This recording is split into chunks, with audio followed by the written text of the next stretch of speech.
Hi friends, అందరికీ నమస్తే, good morning, అందరికీ హ్యాపీ దివాళీ. ఈరోజు మేము తెలంగాణ అయినటువంటి కామారెడ్డి జిల్లాలోని నిజాంసాగర్ మండలంలో నిజాంసాగర్ ప్రాజెక్టుకి వచ్చాము. ఈ ప్రాజెక్ట్ గురించి తెలుసుకుందాం ఫ్రెండ్స్.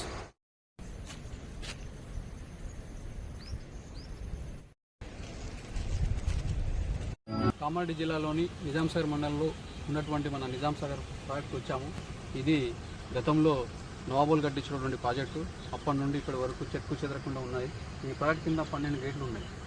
ఈ నిజాంసాగర్ ప్రాజెక్ట్ నిండుతనే రైతులు చాలా హ్యాపీగా సుఖ సంతోషాలతో 2 పంటలు పండించగలుగుతారు. ఇక్కడ బోర్లు లేవు. ఈ ప్రాజెక్ట్ నిండుతనే మనకి ప్రాజెక్ట్, రైతులకు ఈ ప్రాజెక్ట్ నిండుతనే వాళ్ళ ఆనందం. ఈ ప్రాజెక్ట్ కనుక నిండకపోతే రైతులు చాలా ఆవేదన చెందుతారు. ఎందుకంటే నేను చిన్న ఉన్నప్పుడు కూడా చూశాను. నేను కూడా రైతు కుటుంబం నుంచి వచ్చాను. చిన్న ఉన్నప్పుడు మా నాన్న కూడా పొలాలకు పంపించాడు. చూసా కష్టాలు రైతులు ఏ విధంగా అంటే ఇదివరకు వర్షాలు కూడా సరిగ్గా పడేది కాదు.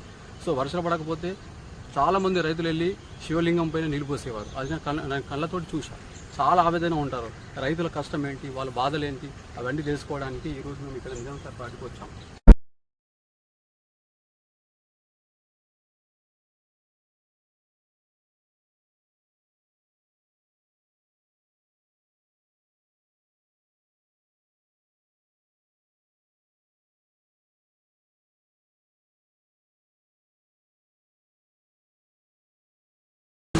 గేట్ల దగ్గర వచ్చాము.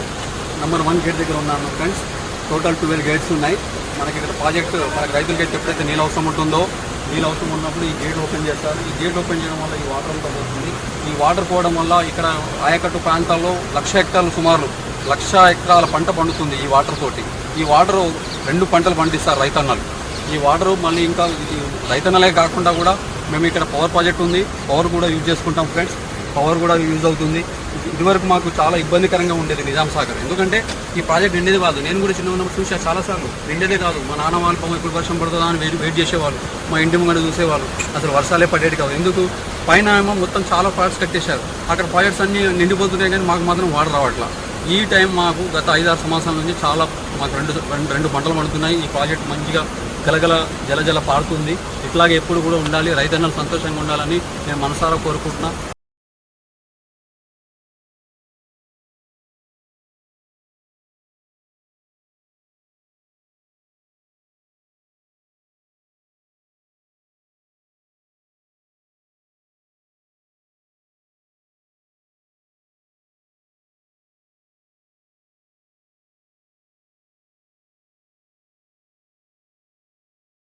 రైతులు ఈ ప్రాజెక్ట్ నిండితే వాళ్ళు చాలా సంతోషంగా, హ్యాపీగా, సుఖ సంతోషాలతో ఉంటారు.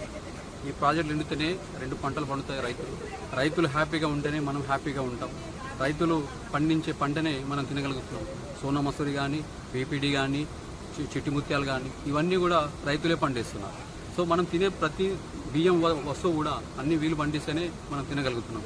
రైతులు సంతోషంగా ఉంటేనే మనం హ్యాపీగా ఉండగలుగుతాం. సో రైతన్నకు ఇబ్బంది కలగకూడదని నేను మనసారా భగవంతుని కోరుతున్నాను. ఏంటంటే వర్షాలు పడుతున్నాయి, కానీ ఎప్పుడు పడుతున్నాయి వర్షాలు? కరెక్ట్ పంట వచ్చే టైంకి పడుతుంది. వాళ్ళు కష్టపడుతున్నారు 4 నెలలు. రైతులు పంట మీదనే వాళ్ళు బతికేది, వాళ్ళ ఆధారమే పంట. కరెక్ట్ పూత కోస్తున్నారే వర్షం పడుతుంది. వరుణదేవుడా, ప్లీజ్ రైతన్నలు కాపాడే బాధ్యత మీపైనే ఉంది. రైతన్నలు కాపాడండి. వాళ్ళు హ్యాపీగా ఉంటే మేము హ్యాపీగా ఉంటాం. వాళ్ళని సుఖ సంతోషాలుగా చూడాల్సిన బాధ్యత మీదే. మీరు ఖచ్చితంగా వాళ్ళని హ్యాపీగా ఉంచే బాధ్యత మీదే. దేవుడా, మీకు నమస్కారం చేస్తున్నాను. హ్యాపీగా ఉంచే బాధ్యత మీది. ఇప్పుడు కూడా కలకలలాడుతూ జలజలలాడుతూ మా రైతన్నలు హ్యాపీగా ఉండాలని ఆ భగవంతుని మనసారా కోరుకుంటున్నాను. రైతులు సుఖ సంతోషాలుగా ఉండాలి, వాళ్ళు రారాజుగా నేను చూడాలని మనసారా కోరుకుంటున్నాను. Thank you friends.